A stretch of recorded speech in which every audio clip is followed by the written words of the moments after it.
November 1944, somewhere along the Moselle River in eastern France. American forces had been grinding forward for weeks through mud, rain, and increasingly desperate German resistance. The easy days of racing across France were over. Now every mile cost blood. A German colonel commanding a fortified town had just received Patton's standard ultimatum. Surrender your garrison. Your men will be treated as prisoners of war. Avoid unnecessary casualties on both sides. The colonel's response came back through the American officer who'd delivered the message.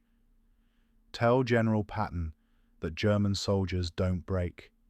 We've held this position against everything the Americans have thrown at us. You can't break us. We won't surrender. It was meant to sound defiant, unshakable, the kind of statement that gets repeated in unit histories and inspires troops to fight harder. Patton read the message twice. Then he looked up at his staff with an expression they'd learned to recognize. Not anger. Something colder, more focused. You can't break us. That's what he said? Yes, sir. Those exact words. Patton folded the message and put it in his pocket. Get me every artillery battery within range. Get me air support. Get me engineers with demolitions. And get me the 4th Armored.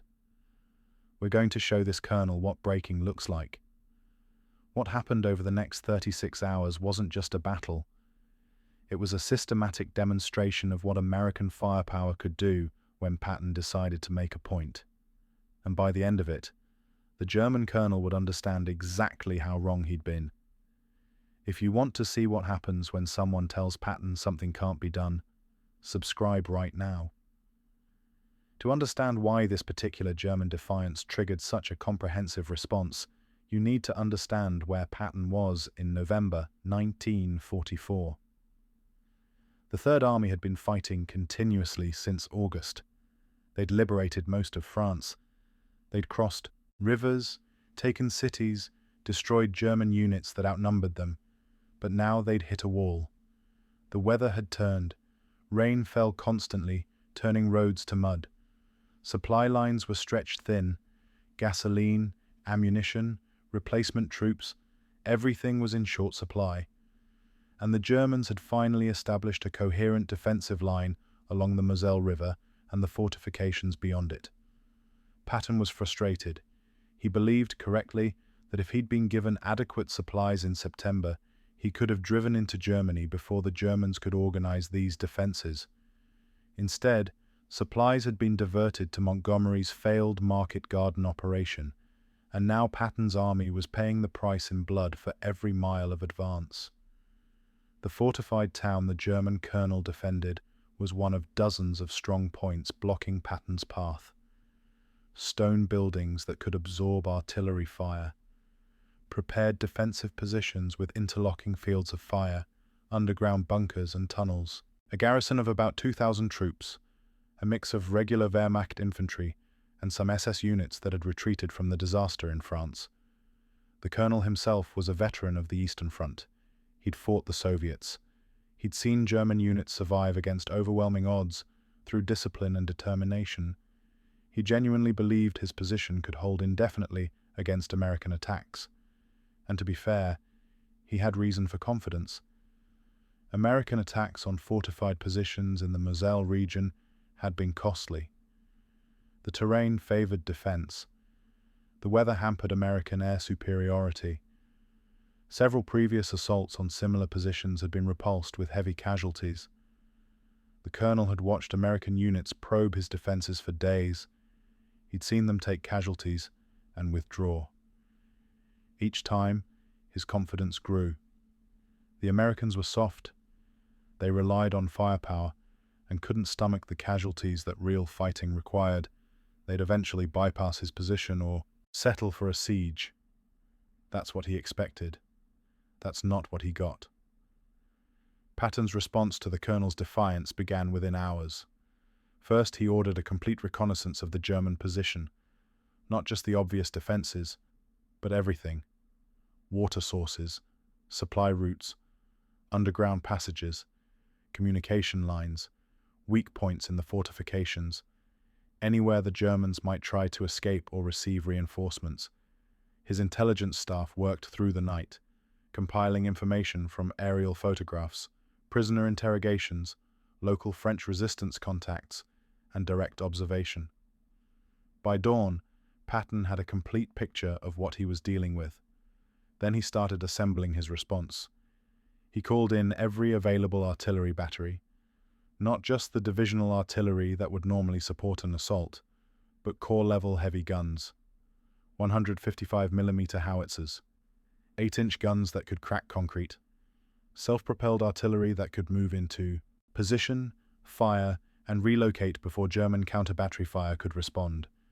He requested air support not for the day of the assault, but for the 3 days leading up to it.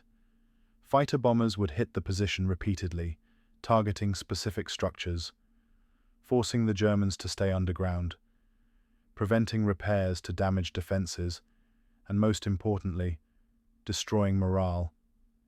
He brought up engineer battalions with demolitions expertise. If there were underground passages, they'd be collapsed. If there were bunkers too strong for artillery, they'd be blown open with direct charges. And he positioned the 4th Armored Division, his most aggressive armored unit, for the final assault. Not to surround the position, but to drive through it, to demonstrate that German defenses couldn't stop American armor when properly supported. His staff questioned the scale of the operation. "Sir, this is one fortified town. We're committing resources that could support operations across the entire front. Is it worth it?" Patton's answer revealed his thinking. "This isn't about one town. It's about every German commander watching what happens here. They think they can hold against us. They think we'll take casualties, get discouraged, and move on. We're going to show them what happens when they refuse to surrender. Every colonel, every major, every captain in the German army is going to hear about this. And when we offer them terms, they're going to remember." It was psychological warfare on a strategic scale. Patton wasn't just trying to take a town.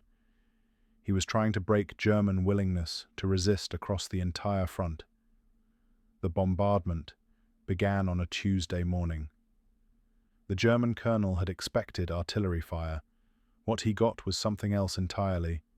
American guns opened up at dawn with a coordinated barrage that struck every identified defensive position simultaneously. Not random shelling, but precise targeting based on the intelligence Patton's staff had compiled. Machine gun nests, artillery positions, the church tower that served as an observation post, the stone buildings where the garrison was headquartered. The Germans had experienced artillery before. They knew to take cover, wait it out, then man their positions when the shelling stopped. But this shelling didn't stop. It continued for hours, wave after wave, different calibers targeting different objectives. Heavy guns cracking open bunkers while lighter artillery suppressed any attempt to move or repair damage. Then the aircraft arrived. P-47 Thunderbolts carrying bombs and rockets. They came in low, targeting specific buildings that the artillery hadn't destroyed. The colonel's headquarters took multiple direct hits. The ammunition storage exploded, sending debris hundreds of feet into the air. Secondary explosions continued for hours as fires spread to other supply dumps. By nightfall on the first day, the fortified town had received more ordnance than many German cities. But Patton wasn't finished. The bombardment continued through the night, harassing fire that prevented sleep, prevented repairs, prevented any attempt to reorganize. The colonel tried to send messages to higher headquarters, requesting reinforcement or permission to withdraw. American signals intelligence intercepted the communications. American artillery targeted the locations the messages came from. The colonel moved his command post 3 times in 12 hours. Each time, shells followed within minutes. On the second day, the pattern repeated.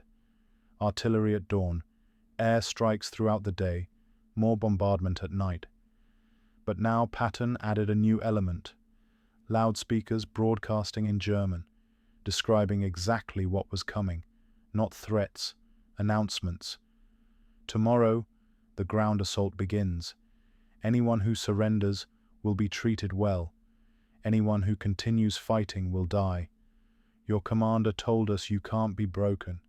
We're going to prove him wrong." Inside the fortified position, morale was collapsing. The colonel's confident defiance had trapped them in a death trap. Soldiers who'd fought on the Eastern Front, who'd survived Soviet artillery barrages, were breaking under the sustained American bombardment.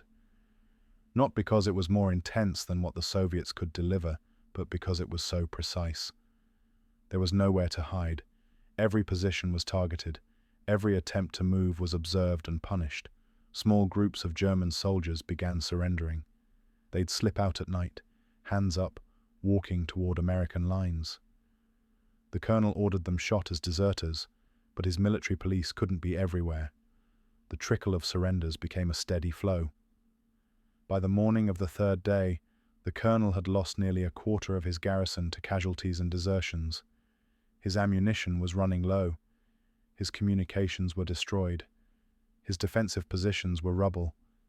And he knew the ground assault was coming. It came at dawn on the third day. But it wasn't the infantry assault the colonel expected. Instead, Patton sent his armor first. Sherman tanks with bulldozer blades pushed through the rubble of the outer defenses. Behind them came tank destroyers and more Shermans with infantry riding on their decks. They didn't stop to fight individual strongpoints. They drove through, relying on the artillery and air support that continued even as they advanced. German anti-tank guns fired and were immediately suppressed by American tanks or called-in artillery. Machine gun positions opened up on the infantry and were crushed under tank treads. The systematic bombardment had done its work. There weren't enough intact defensive positions left to stop the armored advance. Within 2 hours, American tanks were in the center of the town. German resistance was scattered and uncoordinated. Small groups fought briefly, then surrendered. The colonel tried to organize a counterattack, but he had no reserves left. Everything had been committed to the perimeter defenses that the American bombardment had destroyed. The colonel himself was captured in the basement of a half-destroyed building. He'd been trying to reach his radio to call for help that wasn't coming. American infantry found him there with a handful of staff officers, still trying to coordinate a defense that no longer existed. When they brought him to Patton's headquarters later that day, the colonel was exhausted, dirty, and clearly shaken. He'd expected to be treated roughly. Instead, Patton received him with professional courtesy. According to officers present, Patton's first words were almost conversational. "You told me your men couldn't be broken. What do you think now?" The colonel reportedly said nothing at first. Then, in English that was surprisingly good, he said something that Patton later repeated to his staff. "I was wrong about you. We thought Americans were soft. We thought you would not pay the price.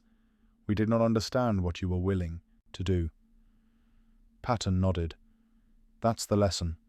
Remember it, and tell anyone who asks what happened here."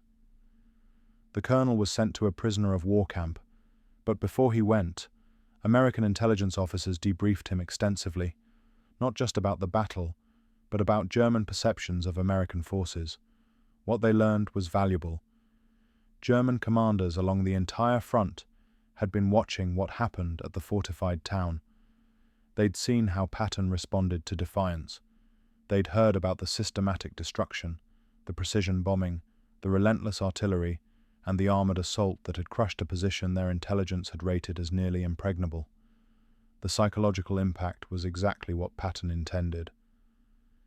In the weeks following the battle, German commanders in the Third Army's sector became noticeably more willing to negotiate surrender terms. Not all of them, but enough to make a difference. Positions that might have been defended to the last man were abandoned, or surrendered when American forces approached. Intelligence officers attributed this directly to word spreading about what had happened. The colonel's defiant statement and its consequences became a cautionary tale. When Americans offered terms, you considered them carefully, because refusing meant Patton would do exactly what he'd done to the colonel. The operation cost Patton significant resources. 3 days of intensive bombardment consumed ammunition that was already in short supply. Air sorties that might have supported operations elsewhere were concentrated on a single position. The 4th Armored Division was committed when it might have been used for exploitation elsewhere, but Patton considered it worth the investment.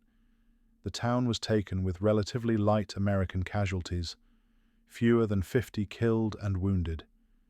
The German garrison lost over 600 killed, 400 wounded, and the remaining 1,000 captured. More importantly, the demonstration effect influenced German decision-making for weeks afterward. When Patton's staff analyzed the operation afterward, they identified several key elements that made it effective. First was the comprehensive intelligence gathering before the assault. Patton knew exactly what he was dealing with and could target his bombardment precisely. Second was the sustained nature of the bombardment. Not a single intense barrage, but continuous pressure over multiple days that prevented German recovery or adaptation. Third was the combined arms approach. Artillery, air power, armor, and infantry all working together in a coordinated sequence. Fourth was the psychological warfare component. The loudspeakers, the announced schedule, the explicit message that resistance meant death while surrender meant survival. But perhaps most important was Patton's willingness to commit overwhelming force to a single objective. The colonel had expected a standard American assault, the kind that had been repulsed before. What he got was something qualitatively different, a concentration of firepower that left no possibility of successful defense. The colonel had said, "You can't break us." He'd been wrong because he didn't understand what Patton was willing to do. He judged American capabilities by previous attacks, not by what was possible when Patton decided to make a point. This was a recurring pattern in Patton's command. He would sometimes accept normal operations that produced normal results.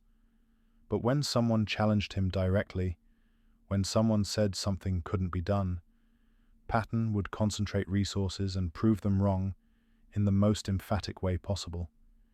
It made him difficult to work with. It consumed resources that his superiors wanted allocated elsewhere. It created friction with other commanders who felt Patton was getting preferential treatment. But it also produced results that other commanders couldn't match and created psychological effects that influenced the entire campaign. The German colonel survived the war. He was released from the prisoner of war camp in 1947 and returned to Germany. In interviews years later, he reflected on what had happened. He acknowledged that his defiance had been based on a fundamental misunderstanding of American capabilities and willingness. "We thought we knew how Americans fought," he said. "We were wrong." Patton was something different. When you challenged him, he didn't react like other commanders. He didn't get angry or try to prove his toughness through reckless attacks. He just calculated what it would take to destroy you completely, and then did exactly that, professionally, systematically, without hesitation. The colonel's assessment matched what other German officers said about Patton after the war. He was the American commander they feared most, not because he was brutal or unpredictable, but because he was relentlessly effective. He took challenges literally and responded with overwhelming force. "You can't break us." 4 words that a German colonel probably regretted for the rest of his life, because Patton heard those words and thought, "Yes, I can." And then he proved it in the most comprehensive way possible. The lesson applies beyond military contexts. When you tell someone they can't do something, you'd better be prepared for them to take it as a challenge rather than a statement of fact. Some people hear can't as won't. Others hear it as show me. Patton heard it as permission. Permission to concentrate every resource at his disposal. Permission to apply overwhelming force. Permission to demonstrate exactly what breaking looked like. The German colonel found out what that meant. So did every other German commander who heard the story. And in the brutal arithmetic of war, That demonstration probably saved lives on both sides by encouraging surrender rather than futile resistance in battles that followed.